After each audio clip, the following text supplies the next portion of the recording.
Back2Besa starts right now on Fox Soul.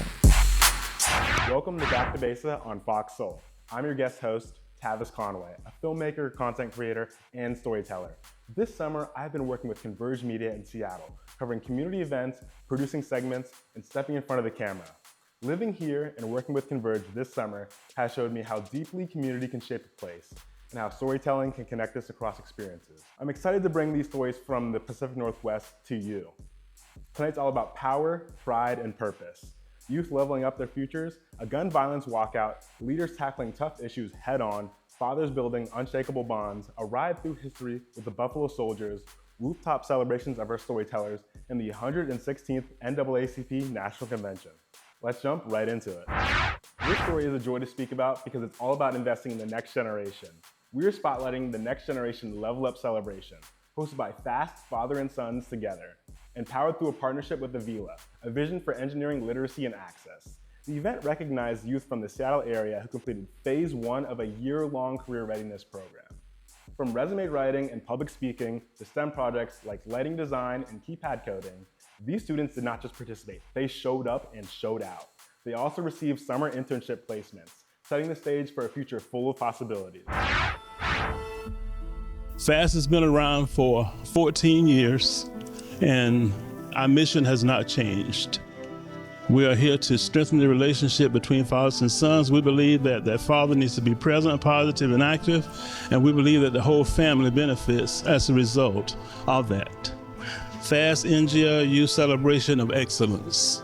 That's what's on your program, a celebration of excellence. A community vision and experience featuring our next generation of leaders.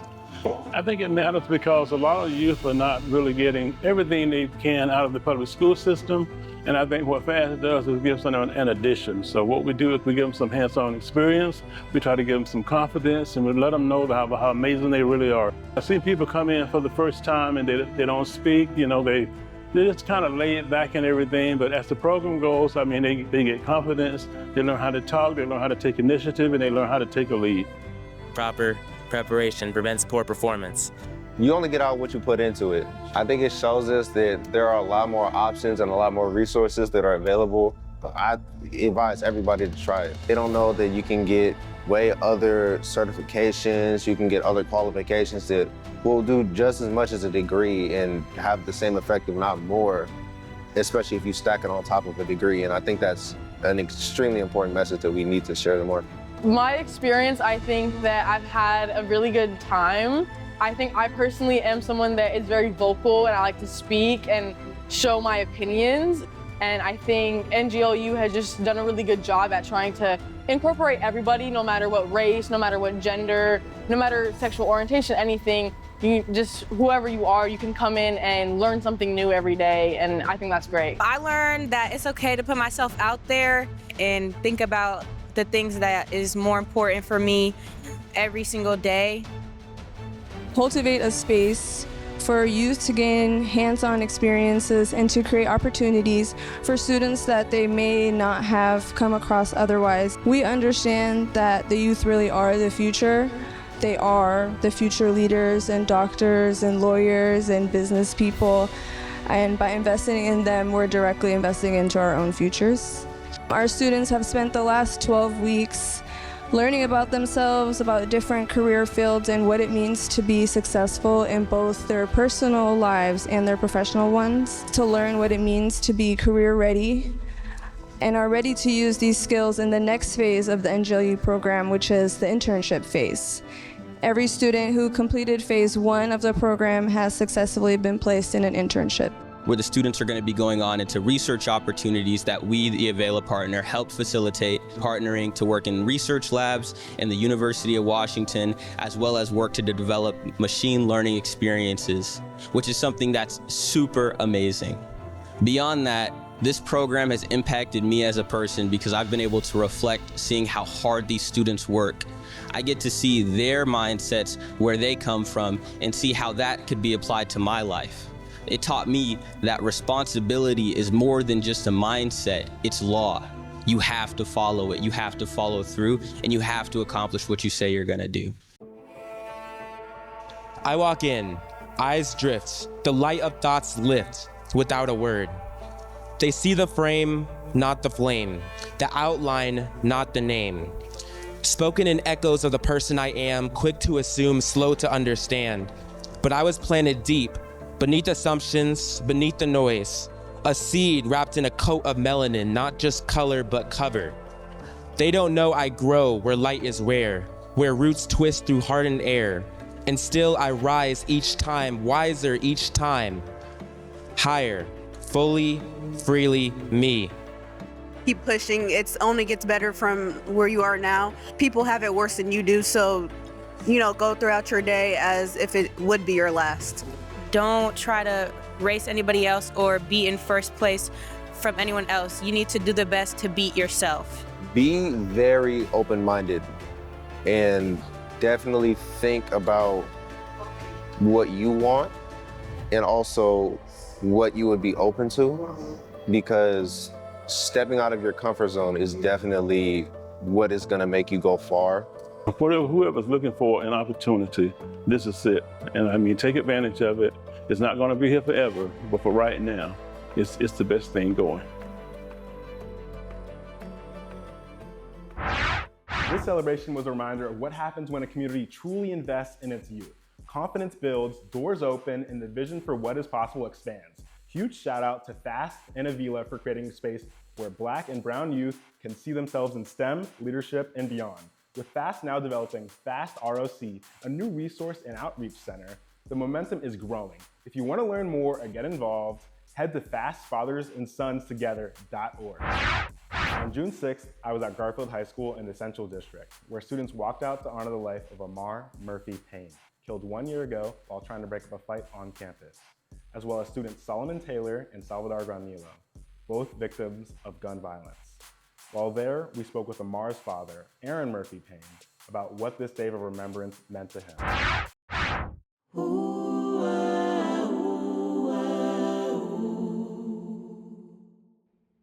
Stick around, hey, gather up, right here, to the sound of my voice. To the sound of my voice. If you want to make a change, if you want to be safe, if you want to make a difference in your school, come on out here, let's walk out, let's make it mean something.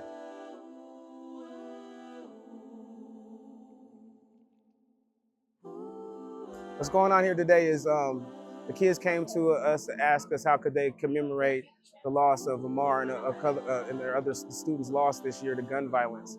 And it being National Gun Violence Awareness Day, on the same day that Amarr was, murdered last year, they came to us and asked what could they do, and they had some ideas. So we just pretty much worked together to make their ideas come together. This is a situation that was led by the students. We just used our influence to be able to connect the dots and be able to stand on the loss of Amarr in the most positive way possible.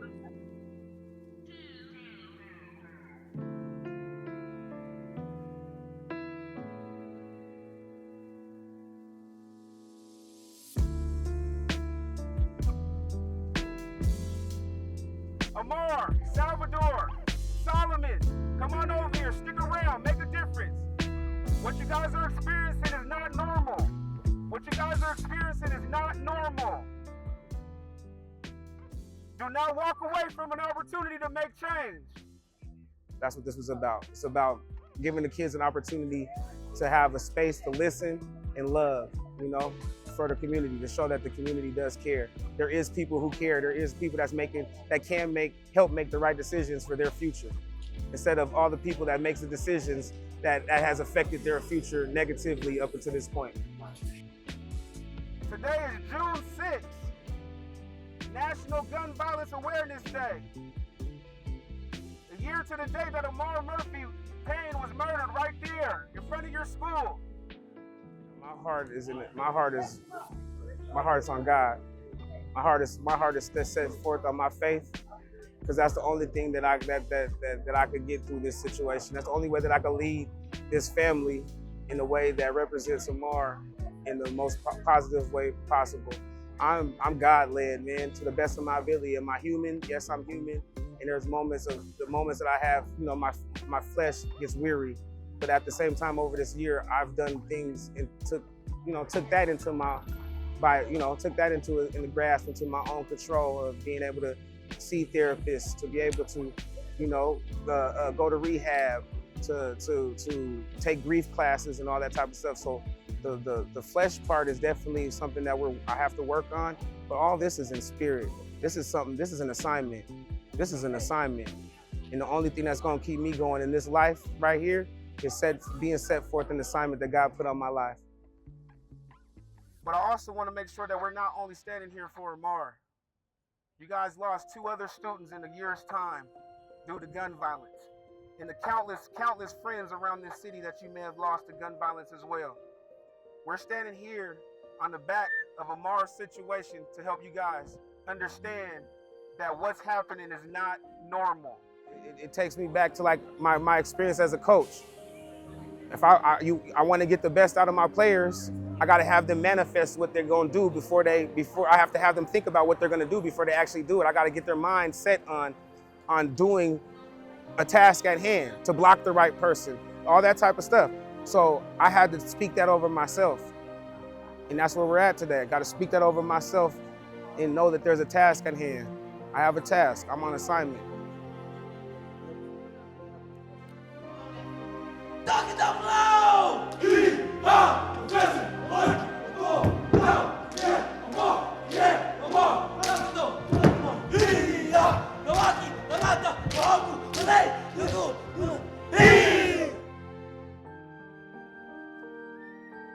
So what can we do? It comes back to being kind, like I said. Kind interaction negates destruction. There has to be a spirit of kindness that takes over that building. There has to be a spirit of caring that takes over that building. You guys make up that building. Any dogs in the house? Shoot dogs! Any dogs in the house? Shoot dogs! And what the hell are we? And what the hell are we? And don't let your scars define you. Let them remind you that you survived through something meant to haunt you. Your flaws too. They make you perfectly imperfect. And once you fully embrace and accept what God has already given you, you'll finally see that it's worth it.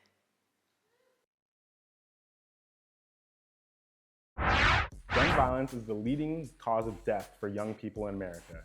Seeing it take lives at schools and playgrounds again and again is exhausting. To the students of Garfield High School, I see you. And to the families of Amarr, Solomon, and Salvador, I'm sending you love, strength, and solidarity. Up next, we get into community solutions at the Blueprint Brunch. Stay tuned, you're watching Back2Besa on Fox Soul. Welcome back to Back2Besa. This story takes us to the Blueprint Brunch, Solutions for Seattle, an event led by Melvin Slaughter, CEO of Proper Management Consulting. Some of the city's most influential leaders came together to tackle tough topics like gun violence, mental health, financial literacy, and re-entry. Brunch created a rare space for honest conversations, especially within Black and Brown communities, about issues that are too often avoided.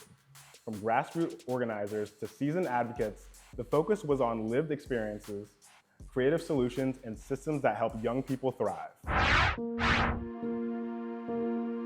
Today, we're here at the Blueprint Brunch, Solutions for Seattle.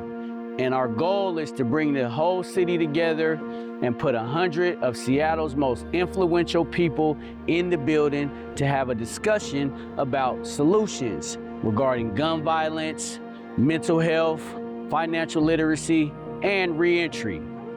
There's been a lot of chaos in our city.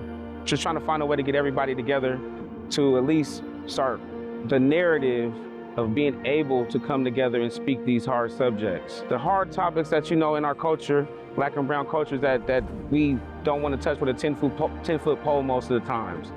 But it has to start somewhere. We've been able to see community. We've been able to see everybody come together for one cause, being supportive, and really just showing up for one another, along with a lot of influential people from Seattle whom I really respect, and bringing other organizations together too. Right now, I'm seeing more people work together. I'm seeing people who actually have real deal lived experience, who are of the community, work for the community. People being intuitive with put forward initiatives and be creative with the way that we help our young people, the way that we help each other, and the way that we put sustainable systems in place for the advancement of our kind of people. break the cycle. That's all that I'm here to do, is share my story and tell people it's possible to turn our pain into power. The vision is way bigger than all of us. We come from the inner city of Seattle. We come from Seattle. We come from adversity. We have overcome so much trauma in our life. There's power in our pain, and we have a purpose, and our story's not ours to keep to ourselves. And so it's important to really turn it around, and we believe that we're worthy of more, and we do have the power to change our narrative, yeah. I think an event like this is important because sometimes we get lost with social media and everything being instant on your phones. We can kind of get lost in community. Sometimes we can't see worlds outside of one another's windows. Sometimes we're just so laser focused on, I work in housing and that's it. Or I work in gun violence and that's it. No, there are so many different levels for community members to have access. And the Blueprint Brunch was an opportunity for us to be able to mingle, to network, and figure out how we can continue to make sure everyone has access to everything. I hope that people leave this brunch with knowing that we can also come back. And I hope that we continue to look forward to communing with each other, to building with one another. The community call for action, I would say, would be to come together as one and put our differences to the side. It's important to me because I come from a community where it's not too many Black people. So I feel like it's a big impact, and when a lot of African Americans come together and strive to do better, I think we overcome a lot of obstacles. Healing is acceptance of where you're at. Start to work on yourself first and go out a better person, and therefore everybody have to be good around your light because you're just a light, so they gotta follow suit. This is the beginning of something. They always say it's so hard to get us together in Seattle. Joining it so it can be bigger and bigger and bigger every time. You know, if you missed it, we'll do it again. If you miss it the next time, we'll do it again. And we'll just keep doing it and keep doing it until we get the right influence back out to these streets. The more we show up as community, we have the power. We just got to be in the room. Proximity is power. Let's show up, y'all. Let's disrupt. Let's show up. Together, we can conquer anything as long as we just show up and be disruptors.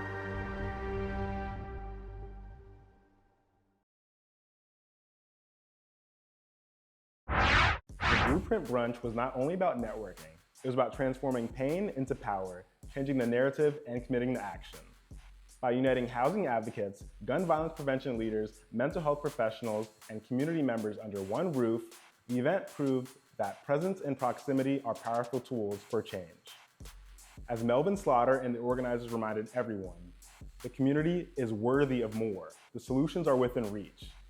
And when we show up together, there's nothing we cannot overcome. On a sunny day in Seattle's Central District, the inaugural Seattle Stride brought fathers, children, and community allies together for connection, healing, and joy. Hosted by the new Seattle chapter of the Daddy Stroller Social Club, the day began with a meditation circle, a dad superpower question to spark conversation, and a guided stroll around Barnett Park, led by the Buffalo Soldiers of Seattle. At the heart of it all was Kelvin Washington Jr., who brought the movement to the city after experiencing isolation in his own fatherhood journey, and Naji Led Ali, who turned the pain of a custody battle into purpose. The Seattle Fire Department stopped by, and voices from moms, dads, educators, and veterans helped redefine what fatherhood looks like when it's rooted in vulnerability, cultural pride, and community support. Today is our first Seattle Stride for dads, for grandfathers, for mentors to have fun with their kiddos. We have the firefighter department here, we have the Buffalo Soldiers here, and it's just a moment for us as dads to take a breath, to just breathe. Take a moment to just enjoy the sun, but really be with the people that we love the most, the people that we wake up for, the people that we go to sleep for, and just a moment to just embrace fatherhood, embrace a moment of mentorship, embrace a moment of brotherhood, because we're really here to meet people in the community that are dealing with the same thing that we're dealing with. It's not about race, it's about that commonality about being a father. So that's what we're here for. We're having a party, we have food, and we're just here to celebrate. I think it's important because, I'm originally from Houston. I've been a part of the Seattle Freeze, and when I had my kid, it was a real thing, what do I do now? Is there any other fathers feeling like I'm feeling? Nothing negative, but just Now that I have a whole responsibility for a kid and I have no direction, right? And I think it was just a great thing to bring this here at a community where it rains all the time. I see fathers with strollers, you know, trying to get a diaper, trying to get a bag, and just to bring brotherhood to the city in a different way with a different meaning. I thought it was super important. The Daddy Stroller Club means everything to me. At one point, I didn't have a space to talk. I had to go through a lot of things with my first daughter, going to court and things like that, and I didn't have no one to talk to. And so when Kelvin came to me with this idea, with bringing it to Seattle, those were some of the thoughts that I've had. You know, I've been through what I've been through, but now we also can be a part of creating something to serve and help men around the city go through and handle certain situations or deal with mental health or deal with postpartum, which is one of the key things that Daddy Stroller Club was built on from the brother Calvin in Texas. I feel like a lot of times people don't get a chance to see the fathers, or they imagine fathers are just ghosts. And it's like, no, they're here, they're present, they love their babies, they care. This is definitely being able to bridge and definitely showing Black folks that we are here. Dads are present. I think it's beautiful. I think a lot of dads in our community all struggle with the same things. They don't talk about it, or they might not realize that other people are struggling with it, but being able to bring a community where there are dads who've been dads for 8 years, dads who have been dads for 2 weeks. I think that being able to bring all those people together is really, really powerful.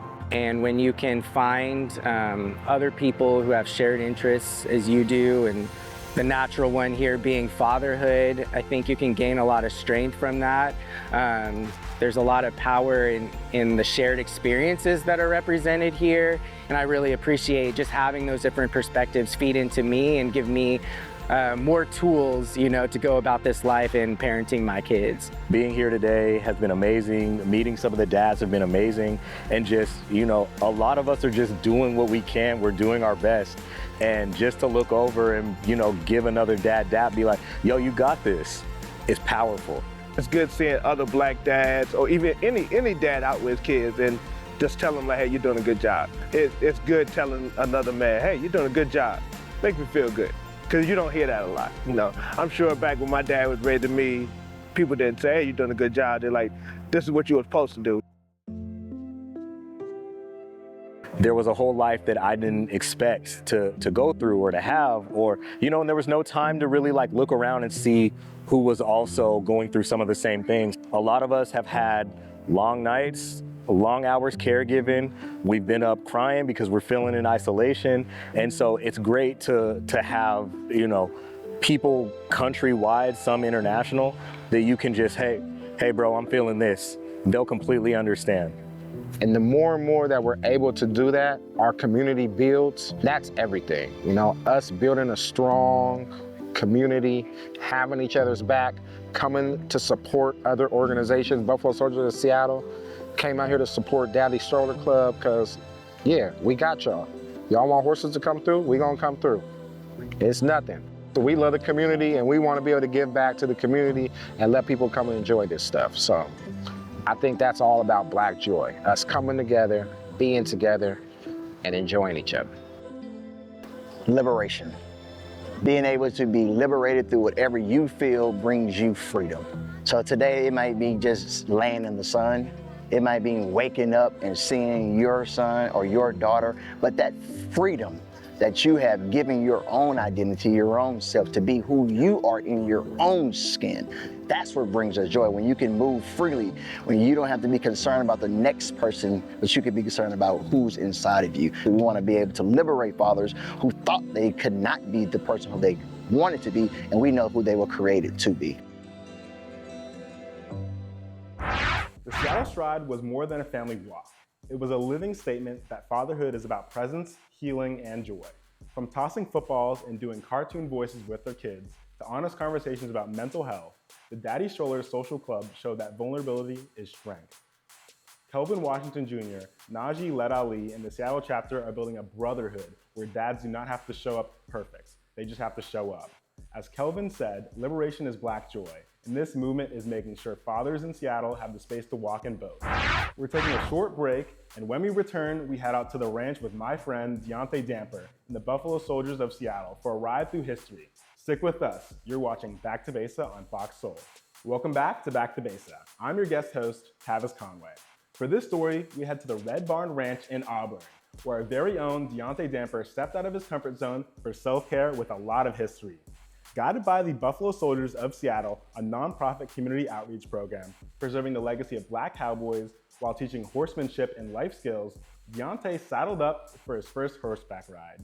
From learning the ropes with his gentle partner, Jitterbug, to hearing lessons from third-generation cowboy Lenny Howes Jr. and CEO Jordan Newbill, this was more than a ride. It was a journey into community, history, and being present in the moment. Hey everybody, or should I say howdy. I'm out here in Auburn, Washington at the Red Barn Ranch with my amazing friends, the Buffalo Soldiers. We're gonna do something different today. Me and my good friend Jitterbug. I'm gonna ride a horse for the first time. I'm nervous. What you think? Yep, we're gonna have a great time. I'm a little nervous though. Man, so we're out here at the Red Barn Ranch. I'm here with the Buffalo Soldiers of Seattle. My name is Lenny. I'm the acting executive director and CFO. We're a youth outreach nonprofit organization. We share history, horsemanship, and outdoor skills all over the community. And in the process, we're preserving the history of the untold story of the Buffalo Soldiers. Man, we're out here at the Red Barn Ranch. It was actually owned by ex-basketball player Eldon Baylor and was donated to the city of Seattle to uphold equestrian education for inner city youth. Hey, Jitterbug, I'm Deontay. Can we be friends? So when we ride horses, we do everything on the left side, okay? Saddling on the left, mounting them on the left, okay? Unless you're roping off your horse and you're not, so just everything on the left side, no roping. Okay. So you're gonna put your left foot here, your left hand up here. All right. Pull yourself up the one leg over. All right, hold on, I just turned 40, so yeah, hold on. Come on, 40. Okay. Come on. All right. Here, now sit up straight. Okay. Sit up straight. All right. Yep. Now All right. scoot your butt forward. Okay. And you're gonna rock back on the pockets of your saddle. Like this? Yep, like that. Okay. And hold on right here. All right. All right? Okay. Now take a deep breath. Here's your heartbeat. All right. I see your pulse on your forehead. Cool. Relax. I'm cool. And pet Jitterbug and tell her thank you. These are her withers right here. I'm sorry. So that's the most sensitive spot on the horse's back, and she's gonna feel that and say thank you. So that's Thank like you. her collarbone. Okay, I'm sorry. I'm petting your withers. I'm Yeah. nervous. You got me? Well, shortly after slavery, there weren't too many opportunities in this country for Black men. You could either join the military or you can be a sharecropper, which was practically still being a slave. So the importance is to show our community that, hey, we took it upon ourselves to go out there and get an education, to learn how to read, write, and then to also go out and earn money. So Buffalo Soldiers and being a soldier was one of the first paying jobs for African Americans in this country. And we took that money and the resources that the military gave us, and we brought it back into our communities. And I think that's what's so important about teaching the history of Buffalo Soldiers, is to let folks know that, hey, we took what we learned and our resources, and we took it and poured it back into our communities. And I think that's real prevalent today to be able to share that with our communities. We're gonna take a step. Oh, okay. Okay? We're gonna take one step. Uh-huh. All right. Okay. Okay. Oh, you're going a little fast. Okay. Okay. Mhm. All right? Yep. Okay. Uh-huh. All right, so now we're gonna turn this way and go this way, Are okay? we? Are we? Okay. Okay, you better hold on to Sure. something. Sure. Okay. Wait a minute. She just barely walking. Okay, we're Okay, going. hold. Okay. Yeah. All right, you good? Yep. Okay. Uh-huh. So that was the first part for you to be able to feel your waist and feel the steps of the horse. I did feel my waist and then my legs. So, Yep. okay. So you're gonna use your legs for suspension, and you're gonna release and relax your hips. Okay. So they roll with the horse, like dancing on them. Okay. Okay? Okay. All right? Yeah. Okay, why are you kissing it? So to make the horse go, we teach them that you kiss. Okay. Okay? Okay. So to make them go, you're gonna kind of kiss at them. Exactly. Oh, okay. Okay. See how she There you go. responded? Okay. Yep. So now if you kiss and kick, she's gonna go. Go ahead. Okay. Yep. Oh, okay. Yep. Oh. The harder you kick, she's gonna go faster. Uh-huh. Okay. All right. It's going now. There you go. Okay. All right? Yes. I love the impact that it leaves on people. It's a significant level of accomplishment after you get on top of and you conquer this big animal. And you learn how to control it and how submissive the animal really is to you. You get up there and you're nervous, like this animal's about to dominate me. But once you get on this horse and you start realizing, wait a minute, I can turn hard and sharp and it's gonna listen. You can get on this big white draft horse behind you and this horse is gonna listen and do exactly what I tell you to. When I say stop, she's gonna stop. And watching our younger kids, I'll get a 2 or 3 year old that'll get up on the big white horse or jitterbug, and handle the horse with so much ease. And I watch the parents be like, what the heck? But that level of accomplishment holds so much significance for me, at least, as I'm able to watch the transition from being scared and I don't want to get on, to now they're standing up on the saddle and they're jumping off on the side of the horse. I can make it. Okay. We're gonna be okay. Okay, make a right turn, stay on the fence. I'm gonna tell you when to turn back. Kick, kick. Go. Yep, hands down. There you go. Now give me a left turn on the fence. There you go. Now you want to show out. Oh, wait a minute. Wait a minute. We always say in this organization, once a Buffalo Soldier, always a Buffalo Soldier. And we're just one big family. You know, there's not too many of us out here, Black men that work with horses and live this type of lifestyle. So we all get together, we have fun, we ride. There's a few other ranches in the area that we partner with and do stuff with. And we're just one big family. One of the most rewarding things was we did an event a few Octobers ago. We had a little boy who's actually a member of our organization now, and they knew that the Buffalo Soldiers were gonna be there because our name and logo is on the flyer. And the little boy came dressed as a Buffalo Soldier for Halloween. And man, if that wasn't just such a feel-good moment, it was great. And you know, now he's a member of our organization, and that day he just hung with us for the rest of the day and helped us give horseback rides and hung out with the other guys in their uniform at our display table. So, you know, things like that are really, really rewarding, and it lets us know that the message is being heard. You told me to come out here for self-care. Exactly. Right? Why do you say that it's so important? Because just like you had to find self-care to save yourself, same thing in the world. If you don't stop and think, how can I stop this situation from happening? You'll blank out and you'll crash out. Yeah. Like you almost crashed out until your ears woke back up and it was like, oh, I'm back in control. Yeah. So sometimes with life, you got to slow down, take a deep breath, and regather yourself and gather your mental space to control the situation. The horse is a situation in life. Right. But if you don't control that, just like I'm gonna show you with a couple other areas out here. If you don't control this axe, it's gonna whoop you. If you don't control this boat, it's gonna whoop you. But as you listen to the instruction and you slow yourself down, you'll become one with what you're doing. I feel so good because, you know, Black brother, you know it, like we move around so fast, sometimes we don't have a chance to be in nature, to be one with nature. And it just feels so good to be out here with Jitterbug. Right. And the Buffalo Soldiers, I mean, but y'all are just so, I just appreciate how y'all treated me coming in here. But above all else, man, I just feel good about myself. I feel so relaxed. It's a different feeling. Once you get on a horse and ride and you do that, you feel accomplished. Huh? I feel accomplished. I'm trying to tell you. And then when you see a kid doing it too, then you be like, no, I gotta be able to do this. Absolutely. But all it is focusing on how to control the situation and not realizing, man, I'm about to lose control. Yeah. Overall, he did dynamite, but he had a couple of what we call is deaf ear moments where you have so much going on and the horse is doing so much that you block out and you stop listening. So it happens all the time to a lot of us as we ride, even us experienced riders, because we're dealing with the animal more than we're dealing with the trainer. So he was up there holding on for dear life as the horse was trying to go back to the barn, as they would say. When the horse knows where the entrance and exit is, that's the hardest place to ride the horse. So as they know that, they get over there and they spearhead you straight to it. And then if you don't know that, you're not prepared to win the fight. The horse will put his nose on the rail and you'll be stuck trying to figure out, what am I not doing right? And like I told Deontay, over and over and over and over again, kick the horse. You're not gonna hurt it. And he just had his little Jordans and little chaps just flapping, but wasn't kicking. So that was the recap on Deontay. But to get up to a trot and to do quick turns like he was, he should be proud. I'm proud of knowing him being able to do it. Gives you a lot of pride when you're giving this education and you're connecting with people and they're excited to see you again. Man, we really touched the community there. We really engaged with the youth and with the community, and to see that they actually are, you know, taking it and learning from it. All right, I had an amazing time out here. Thank you so much, Lynn. For sure. Thank you so much to the Buffalo Soldiers, and thank you so much to my new partner in crime, Jitterbug. We had a really great time out here, self-care, and now it's time to ride on out of here. Come on, Jitterbug. Come on, girl. Yeah. Remember, kick.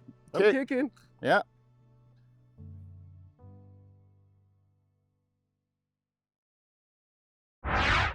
From nervous first steps to trotting with confidence, Deontay's day at the ranch was a reminder that self-care can look like fresh air, history lessons, and learning to guide a horse and yourself in the right direction. Huge shout out to the Buffalo Soldiers of Seattle for keeping these stories alive and making sure the next generation knows where they come from. We're headed to a quick break. Coming up, a rooftop celebration honoring two staples of Seattle's news community. You're watching Back2Besa on Fox Soul. Welcome back to Back2Besa. I'm your guest host, Tavis Conway. Now, this next story is very special to me because it spotlights my boss, Big O, and the kind of leader I had the privilege to work with this summer. We head to the Gardener Global Rooftop for an evening of gratitude, storytelling, and community love. The night honored Big O and Marcus Green, whose vision nearly a decade ago was to give Seattle's Central District its very own TV network. From driving for Uber and selling beer and peanuts to buying their first camera to build a platform that amplifies community voices, their journey has always been about people. As Marcus says, there is no self-made person, there is a community-made person, and it is this community that made me.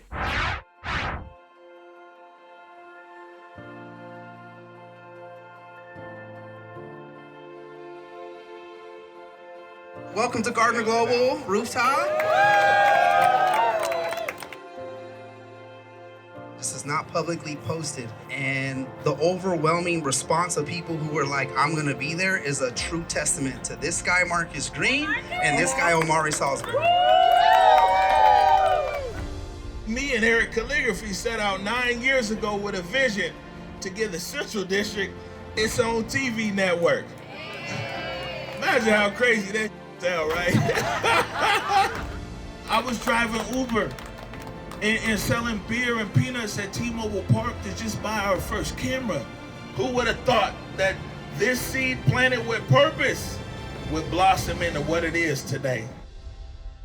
It's always so ironic, you know, things like this, because you're here and you're under the spotlight and you're getting celebrated alone, and you don't get here alone at all. There is no self-made person. There's a community-made person. And it's this community that has made me. 8 years ago, it was the third year of the Emerald, and my family, we had lost our home, and we were sleeping on mattresses in a one-bedroom apartment with 4 other people. And at that moment, I didn't know whether I had made the right decision to go on with the Emerald, to tell the stories, to leave a career in finance and journalism. And at the end of the day, it was the community that's here, the community that's not here, that helped to support me. That I will never let you down. I promise you that. I love you. Thank you. To our community, you show up for us without fail. It is your unwavering support, your honest feedback, and your beautiful spirits that continually make us better. This Black Joy journey, where we strive to put paint where it ain't, is made vibrant because of you. To our community members, I'm eternally grateful. For me, this journey is rooted in a deeply personal conviction to make sure I don't leave this earth with these gifts in my hands. To always strive to give back, to share what has been given to me. Storytelling, a profound inheritance from my beloved father, has become my guiding star, especially since his passing in 2023. Every time I pick up that camera, James Salisbury Sr. is coursing through me. I feel my father when I touch that camera, and my focus is so tight. And the other thing is that, man, the excruciating pain that I've been in almost the last 2 years, that I don't talk about, I don't do anything, I just get out and I go. The pain be through the roof, and these people cover for me. The Franciscos and the Erics and the Tavises and the Besa, they cover for me. So if you ever see me out there, and I didn't meet you with the same smile that you brought to me, and I didn't meet you with the same hug that you brought to me, just know, man, that, man, I'm carrying something. Love you, man. You know what I'm saying? Just carrying something. Man, I love you right back, but this hurt. If I can smile for you, I would. So, you know, tonight, in this very special moment, I implore each of you to embrace the profound power of giving. Give of yourself and watch how the world and indeed your own spirit transforms. This honor, cherished as it is, gives its true meaning to me from your presence here tonight, from sharing this profound moment with you all. God bless you and thank you.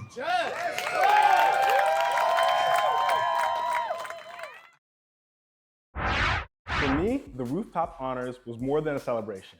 It was a front row seat to the heart, resilience, and leadership of someone I have been lucky to learn from. Hearing Big O speak about storytelling as a gift from his late father and the pain he carried quietly while still showing up for this community reminded me why working alongside him was so impactful. From Marcus's pledge to never let the community down to Big O's call to embrace the power of giving, the night showed what is possible when you lead with purpose and lift others up. One last commercial break, and when we come back, we close with the 116th NAACP National Convention. You're watching Back2Besa on Fox Soul.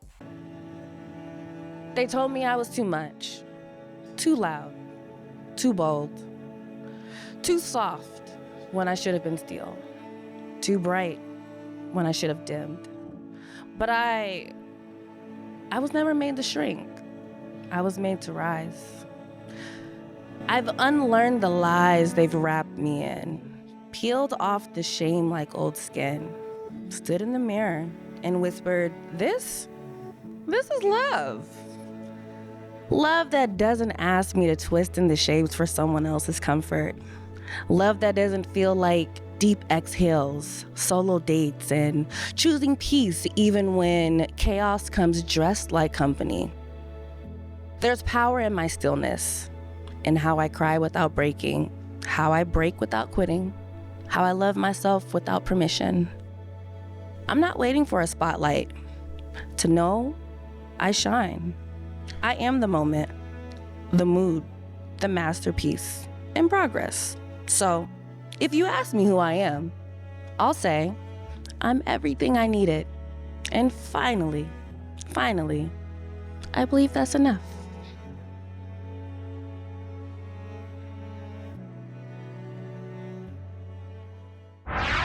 Welcome back to Back2Besa. I'm your guest host, Tavis Conway. For this story, I traveled to Charlotte, North Carolina to help bring it to you.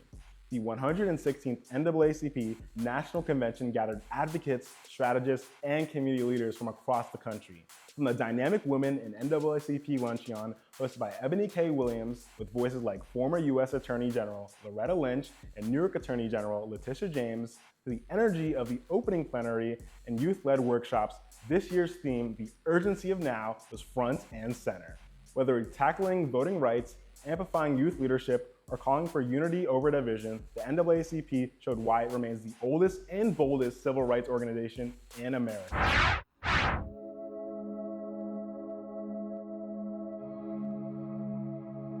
Here in Charlotte, North Carolina for the 116th annual NAACP National Conference. And I just walked out of the Women in NAACP Win Luncheon. It's the third year that I've attended. And every year it's dynamic, it's women in leadership, it's women empowerment, and this year was nothing short of amazing. It was hosted by Ebony K. Williams, former U.S. Attorney General Loretta Lynch.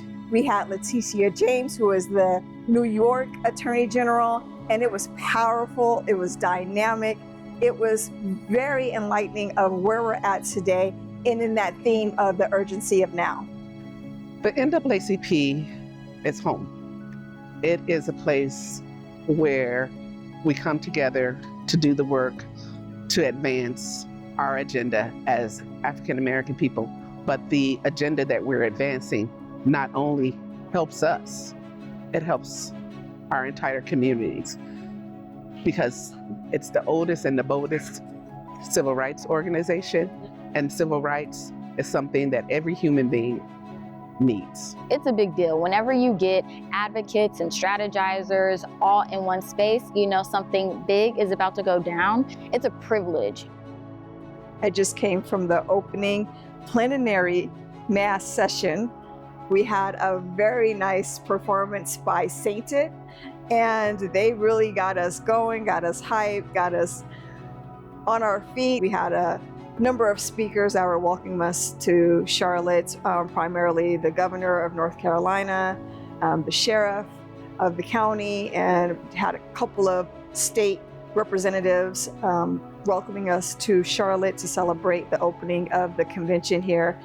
I went to one of the youth and college workshops on membership recruitment. Our youth, the youth that I brought here today, our NAACP Spokane Branch Youth Council leadership, they are on fire. Not just our leadership, but our entire branch. They are on fire. And I just want to say that it is so important for decision makers to recognize that youth should be called in from the very beginning of things, not just at the very end to check the box saying, oh, I talked to these people. No, they need to be a part of the decision-making process, because they're going to reach the populations that the average people making the decisions cannot reach the same way. This is something we can take back to our NAACP Youth Council.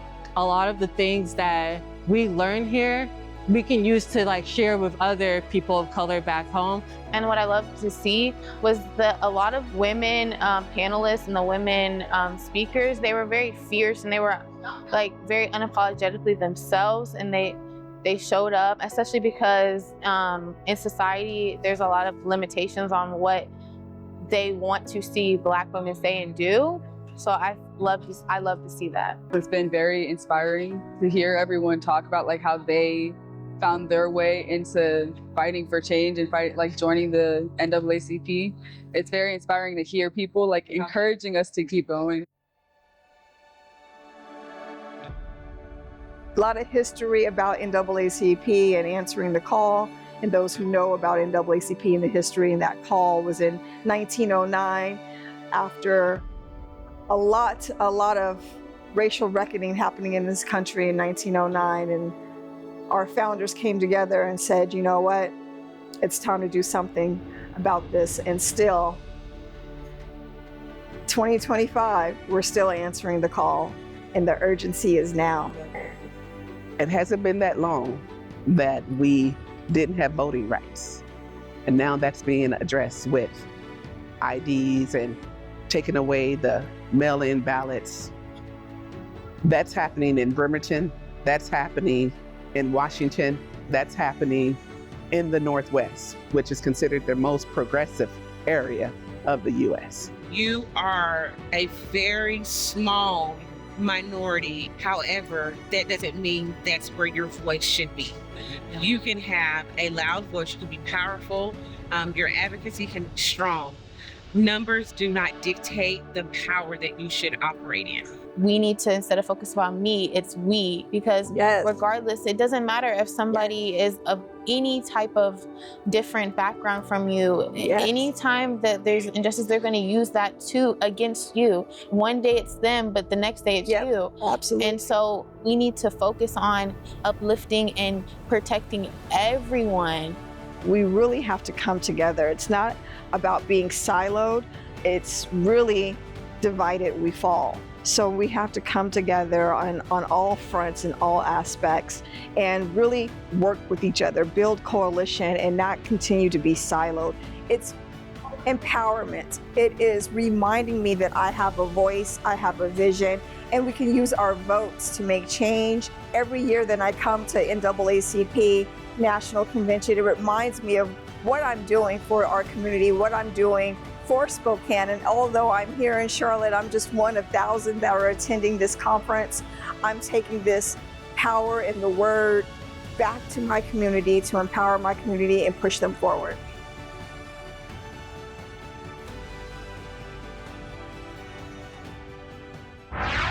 From honest conversations to strategies for protecting our rights, the convention was a masterclass in action, vision, and coalition building. This event reminds us that civil rights are human rights, and the fight is not over. As advocates return home, the call is clear. Lead with unity, protect every voice, and push for progress with urgency.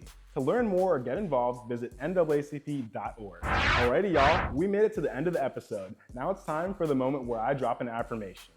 Today's affirmation comes from a wise mentor of mine. How you do anything is how you do everything. The way we approach the small things, the habits, the follow-through, and the moments nobody sees is the same energy we bring to the big things. If you treat the little things with care and intention, you build the discipline and consistency that shows up in every part of your life. And that's our show. From youth leveling up to fathers healing in motion, to solutions in remembrance, and more, every story today showed the power of showing up for each other. I'm your guest host, Tavis Conway. Thank you to Converge Media for trusting me to share these stories, and thank you for watching and making space for stories that matter. Follow me on Instagram at Tavis Conway, and you can follow this show on Instagram at Back2Besa TV. If there's something we should know about, email Back2Besa@whereweconverge.com. And remember, how you do anything is how you do everything. Until next time, we out.